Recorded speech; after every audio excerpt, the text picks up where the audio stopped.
আসসালামু আলাইকুম। আমি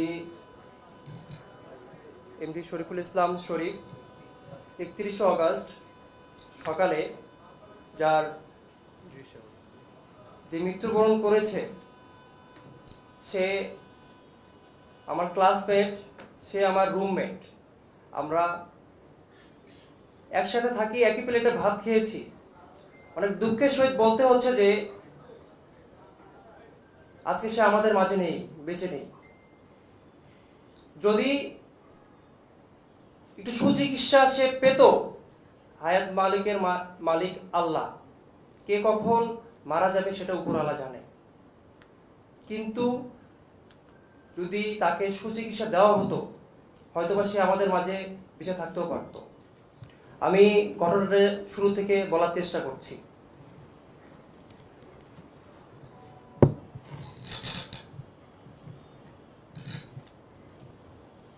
30শে অগাস্ট শুক্রবার সন্ধ্যায় দীপ্ত বের হয়।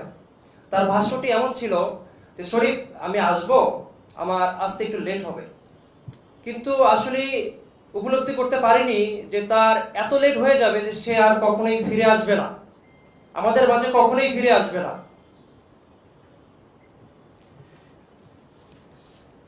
যখন সে বাইরে যায়, তার উদ্দেশ্য ছিল যে তার একটি ফ্রেন্ড সে আসলে দেশের বাইরে চলে যাবে, সেই উদ্দেশ্যে সে রওনা দেয়। এরপর সারা রাত দীপ্তর সাথে কথা হয়নি।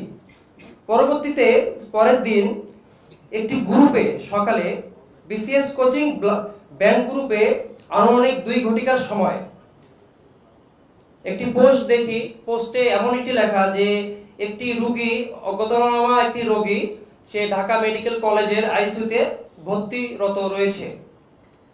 আমরা সেটি খবর পাওয়ার পর তার উদ্দেশ্যে রওনা দেই, ঢাকা মেডিকেলের উদ্দেশ্যে রওনা দেই। আমরা আসলে মেট্রো রেলে করে রওনা দিই। আমরা শাহবাগে নামার পর যে পোস্টটি আমরা দেখে যে শনাক্ত করতে পেরেছিলাম যে এটা আসলে আমাদের দীপ্ত, আমরা ওনাকে ফোন দিয়ে বলি যে আমরা তো শাহবাগে নেমেছি, এখন আমরা কোথায় যাব? তিনি বলে যে মর্গে আসেন। আসলে এই কথাটা যে শুনতে হবে যে সে আর নেই, যে আমরা তখন পর্যন্ত জানতাম না যে সে আসলে আমাদের মাঝে নেই। আমাদের আসলে আমরা যারা রওনা দেই প্রথমে, যে আমাদের যে মানে কি বলবো, আমরা তার মুখে দিয়ে শুনতাম যে তার ফোন কেন বন্ধ, সে কেন আইসিইউতে ভর্তি, কেন এমন একটা বিজ্ঞপ্তি ওখানে দেওয়া হয়।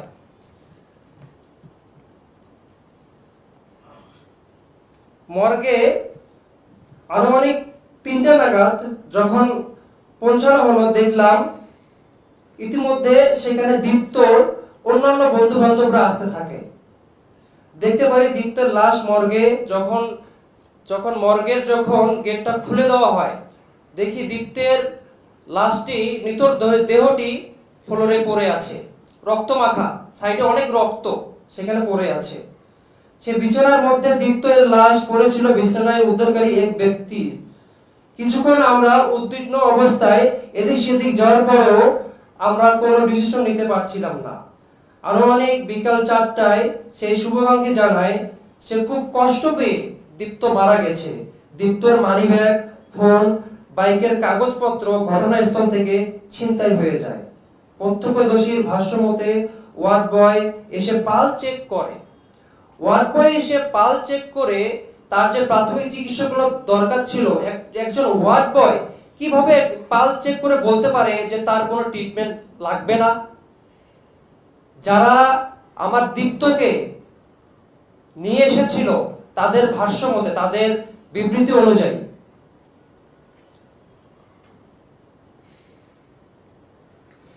যখন আমরা তাদের যে ভিকটিম যারা ওখানে ছিল তাদের যখন ভাষ্য মতে যখন আমরা শুনি, তখন যে আসলে ওই সময় কর্মরত কারা ছিল, কোন ডক্টর ছিল, কোন নার্স ছিল, কোন ওয়ার্ড বয় ছিল, যে আসলে সেটার জন্য রেজিস্ট্রি খাতা দেখতে চাইলে, আমরা যখন কর্তৃপক্ষের কাছে যাই রেজিস্ট্রি খাতা দেখতে চাইলে উপস্থিত জনতার ভিড়ে হাসপাতালের কর্তৃপক্ষ থেকে এক পর্যায়ে রেজিস্টার খাতায় দেখানো হয়। তখন 29 তারিখ ও 31 তারিখে নথিপত্র পাওয়া যায়, কিন্তু 30 তারিখের কোনো নথিপত্র আমাদেরকে দেখানো হয়নি, রেজিস্টার বুকে কোনো ছিল না।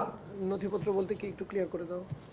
নথিপত্র বলতে এখানে যে যে রেজিস্টার খাতাটায় যে আসলে কোন পেশেন্ট এখানে অ্যাডমিশন হয়েছে বা কোন ডক্টর ওই দিন যে ভায়োলেট ইউনিটে 201 নম্বর রুমে ভায়োলেট ইউনিটে দীপ্ত ওখানে তাকে নিয়ে যাওয়া হয়, ওই সময় ওখানে আসলে কোন ডক্টর ডিউটিরত ছিল এই বিষয়টাও ওখানে আমরা যখন কর্তৃপক্ষের কাছে যাই এটা কেউ বলতে চাচ্ছিল না বা তারা দেখাতে পারেনি।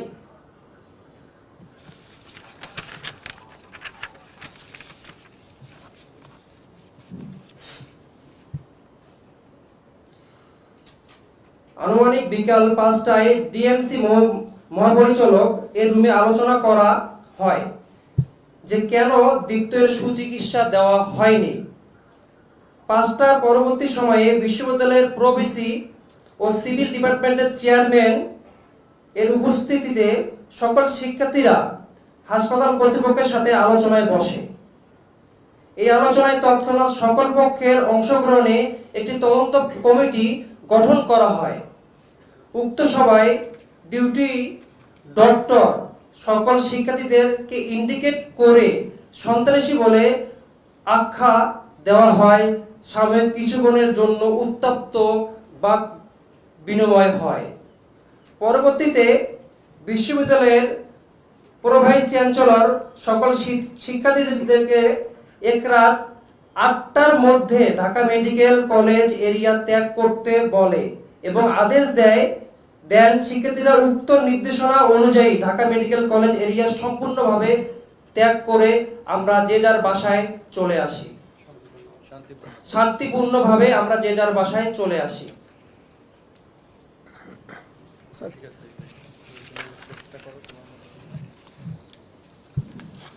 আমার একটাই কথা থাকবে যে আজকে আমার ফ্রেন্ড, আমার সে রুমমেট, সে মারা গেছে। কেন মারা গেছে? সে একটা অজ্ঞত একটি যদি এক্সিডেন্ট করে একটি রোগী যদি আসে মেডিকেলে, তার কি সে কি চিকিৎসা পাওয়ার যোগ্য নয়? অবশ্যই সে চিকিৎসা পাওয়ার যোগ্য। যারা যে ভিকটিমরা ওখানে ছিল তারা নিজে তার রেসপন্সিবিলিটি নিতে চাচ্ছিল যে আপনারা যা করা দরকার তাই করেন। আমার ফ্রেন্ড কেন 7 থেকে 8 ঘন্টা তাকে চিকিৎসা দেওয়া হয়নি? তাকে কেন বলা হয়েছে যে সকালে ওয়েট করেন? যারা ওকে রিসিভ করে নিয়ে যায় তাদেরকে এক জায়গা থেকে অন্য জায়গায়, ডক্টরকে গেলে ডক্টর নার্স নাই, ডক্টর নাই, একজন ফ্লোর বয় এসে ওয়ার্ড বয় এসে তাকে ট্রিটমেন্ট দেয়। আসলে এর শেষ কোথায়? ঢাকা মেডিকেল কলেজ একটি আস্থার জায়গা, এটাকে আসলে ধরে রাখতে হবে। আমি কোনো ইন্ডিকেট করে কোনো ডক্টরকে এই কথা বলতেছি না, ডক্টররা মানুষের সেবায় নিয়োজিত, কিন্তু এখানে কিছু সংস্কার হওয়া দরকার, এই সিস্টেমের পরিবর্তন হওয়া দরকার। আজকে আমার ফ্রেন্ড মারা গেছে, কালকে আপনার ভাই মারা যাবে। আসলে এটা একটা সুষ্ঠু তদন্ত অনুযায়ী আমার ফ্রেন্ড যে বিনা চিকিৎসায় মারা গেছে, আমি এটার বিচার চাই।